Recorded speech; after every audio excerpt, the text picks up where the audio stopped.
Hello everyone, welcome to Amit CBSE academy. और आज की क्लास में हम डिस्कस करेंगे NCERT class 10th math chapter 5 arithmetic progression की एक्सरसाइज 5.2 से क्वेश्चन नंबर 8 और क्वेश्चन नंबर 9 को डिस्कस करेंगे। देखिए क्वेश्चन नंबर 8 क्या कहता है, an AP consist of 50 terms. एक अर्थमेटिक प्रोग्रेशन की सीरीज गिवन है जिसमें कितने टोटल नंबर ऑफ टर्म्स हैं, 50 टर्म्स हैं। Third term is 12 and last term is 106, है ना। थर्ड टर्म गिवन है, थर्ड टर्म कितना है वो, third term that is equal to 12 और जो लास्ट टर्म है, लास्ट टर्म वो गिवन है 106। ठीक है, आपको फाइंड आउट करना है, फाइंड 29th टर्म। ठीक है, 29th टर्म फाइंड आउट करना है। बात समझ में आई? क्वेश्चन नंबर 7 की तरह ही ये भी क्वेश्चन है।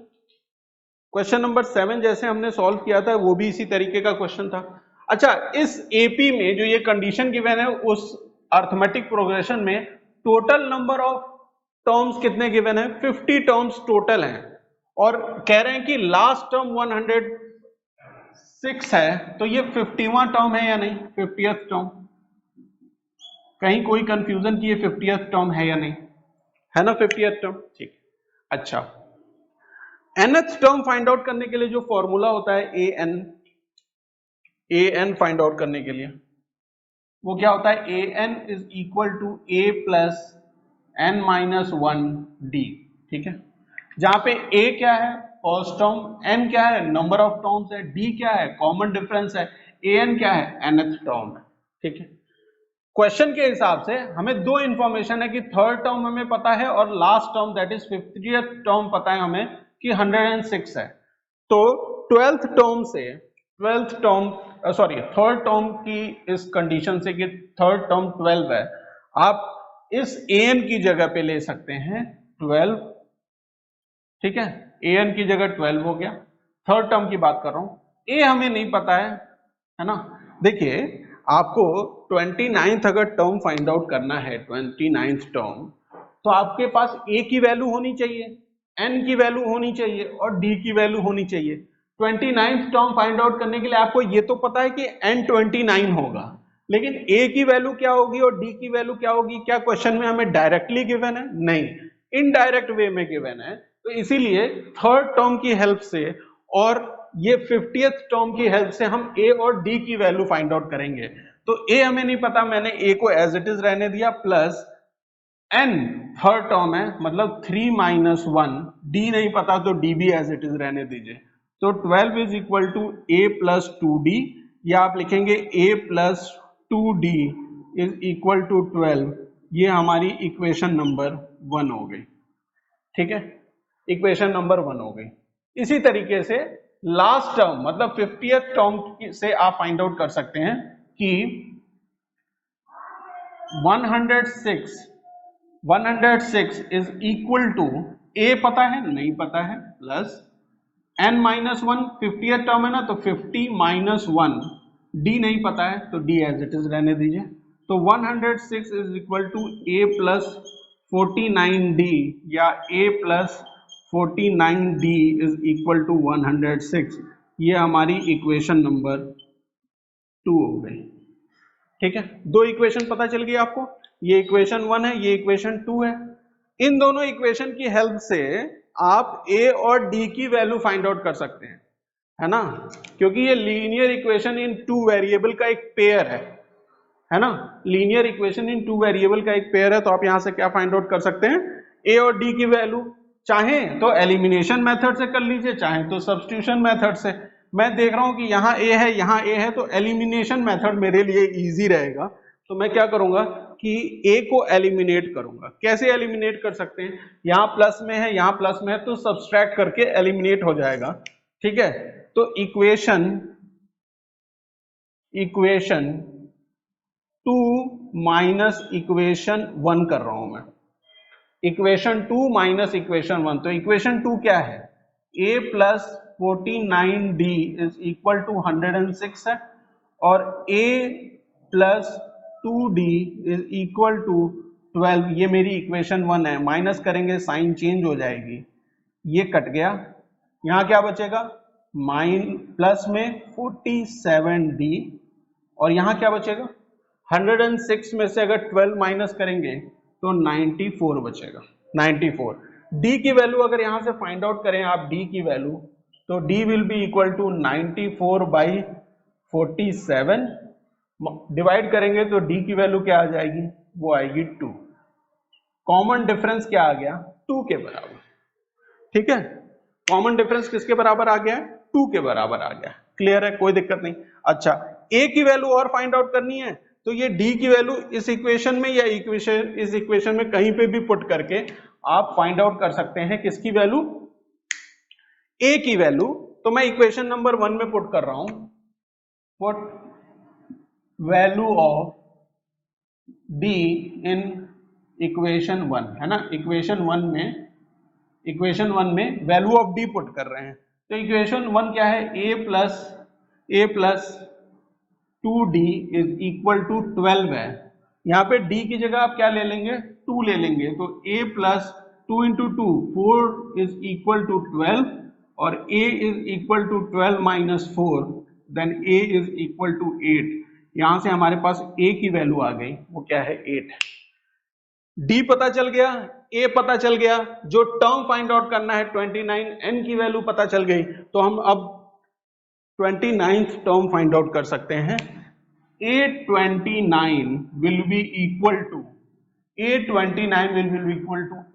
A मतलब 8 प्लस N की वैल्यू 29 है माइनस 1, D की वैल्यू क्या आई है, 2 आई है। ठीक है, तो ये क्या हो जाएगा 8 प्लस 28 इंटू 2, 8 प्लस 8 2 जा 16, 2 2 जा 4, 56 में 8 ऐड करेंगे। ठीक है, 56 में आप 8 ऐड करिए तो क्या वैल्यू आएगी, ये हो जाएगा आपका 14, 1 कैरी कर दिया 64, है ना 64। तो A29 आ गया क्या, 64 के बराबर आ गया। क्लियर है या नहीं, जरा देख के बताइए, बात समझ में आ गई, क्वेश्चन समझ में आया, किस तरीके से सॉल्व होगा ये समझ में आया। 29th टर्म कितना है, 64 के बराबर है। क्लियर है क्वेश्चन। अच्छा, ये हो गया 8th। 9th क्वेश्चन क्या कहता है कि if third and the 9th term of an AP is 4 and -8 respectively, which term of an AP is 0। कह रहे हैं कि थर्ड और 9th टर्म की बात कर रहे हैं क्वेश्चन नंबर 9 में। क्वेश्चन नंबर 9 में थर्ड और 9th टर्म की बात हो रही है, और ये दोनों टर्म की वैल्यू आपको गिवन है क्वेश्चन में कि थर्ड टर्म आपका 4 है और 9th टर्म -8 है। तो पूछ रहे हैं कि विच टर्म विल बी 0, कौन सा टर्म 0 होगा, कौन सा टर्म 0 होगा, है ना। तो फिर से बात आ गई कौन से टर्म की, मतलब एक nth टर्म की बात हो रही है, और nth टर्म का फॉर्मूला तो अभी तक याद हो गया होगा, an is equal to a plus n minus 1d, है ना, यही होता है। अच्छा देखिए, अगर इन दोनों सिचुएशंस की हेल्प लें तो हमारे पास थर्ड टर्म और 9th टर्म तो पता है ना, लेकिन a की वैल्यू और d की वैल्यू, मतलब फर्स्ट टर्म और कॉमन डिफरेंस नहीं पता है। तो इस फॉर्मूले की हेल्प से हम क्या फाइंड आउट करने में इंटरेस्टेड हैं, a first term, d common difference. कैसे फाइंड आउट करेंगे, देखिए थर्ड टर्म का मतलब a3 की बात हो रही है, a3 की, है ना, a3 गिवन है क्वेश्चन में 4, और a3 अगर इस फॉर्मूले से हम करें तो 4 will be equal to, a की वैल्यू पता है क्या, यहां नहीं पता है तो a एज इट इज रहने दीजिए, प्लस n की वैल्यू पता है, थर्ड टर्म है ना, तो n3 हो जाएगा -1, d भी नहीं पता है तो d भी एज इट इज रहने दीजिए। तो 4 is equal to a plus 2d, या a plus 2d is equal to 4, ये हमारी इक्वेशन नंबर 1 है। ठीक है। सेम इसी तरीके से A9 की बात हो रही है और वो है -8। A9 क्या है? -8 के बराबर है। इसी फॉर्मूले पे -8 will be equal to, A पता है क्या? नहीं। N पता है? हाँ 9 है वो।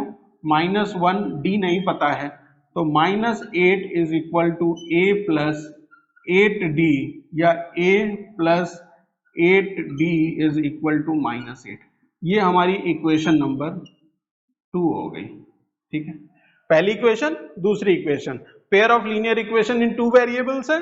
आपको एलिमिनेशन या सब्स्टिट्यूशन मेथड से A और D की वैल्यू फाइंड आउट कर सकते हैं। ठीक है, तो मैं क्या कर रहा हूं यहाँ पे, what I am going to do, I will use elimination method, है ना। देखिए A और A यहाँ पे हैं, तो मैं एलिमिनेशन मेथड यूज करूंगा।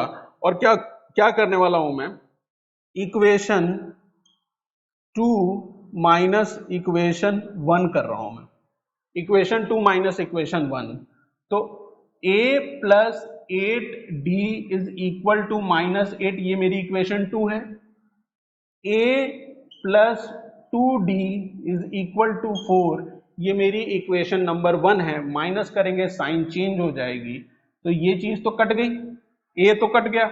यहाँ क्या बचा? 6D बचा, दैट इज इक्वल टू -12, और 6D इज इक्वल टू -12, तो D की वैल्यू क्या आ जाएगी?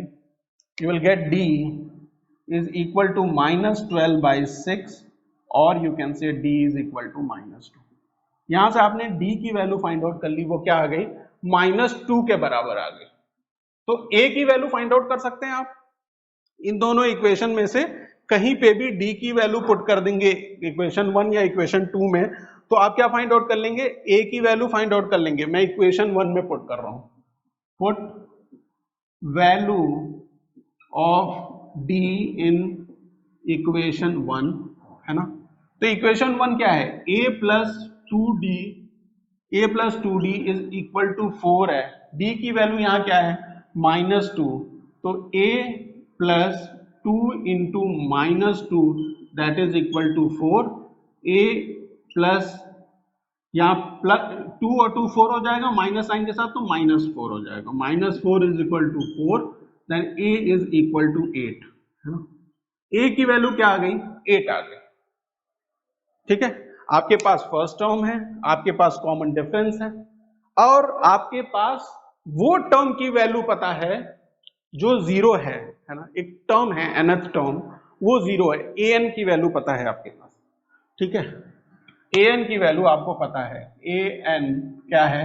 0 है, और हमें ये n फाइंड आउट करना है। कौन सा टर्म पूछ रहे हैं ना, विच टर्म विल बी 0, तो ये n की वैल्यू फाइंड आउट करनी है। इस फॉर्मूले में रख दीजिए। तो an तो है आपका 0, a की वैल्यू आपने फाइंड आउट की 8, प्लस n की वैल्यू नहीं पता, D की वैल्यू -2 है, -2, तो यहां से n आ जाएगा, है ना। तो 0 इज इक्वल टू 8, ये -2 मल्टीप्लाई होगा तो -2n प्लस 2 और ये 8 10 हो जाएगा। 0 will be equal to 10 -2n, या आप लिख सकते हैं इसे कि -2n इज इक्वल टू -10। यहां भी माइनस साइन है, यहां भी माइनस साइन है, तो माइनस साइन हट जाएगी, तो n will be equal to 10/2, या n की वैल्यू क्या आ जाएगी? 5 के बराबर आ जाएगी। इसका मतलब कि जो फिफ्थ टर्म है, फिफ्थ टर्म, कौन सा term? Fifth term, fifth term वही क्या है? 0 है। क्लियर है? पता चल गया फिफ्थ टर्म क्या है? 0 है।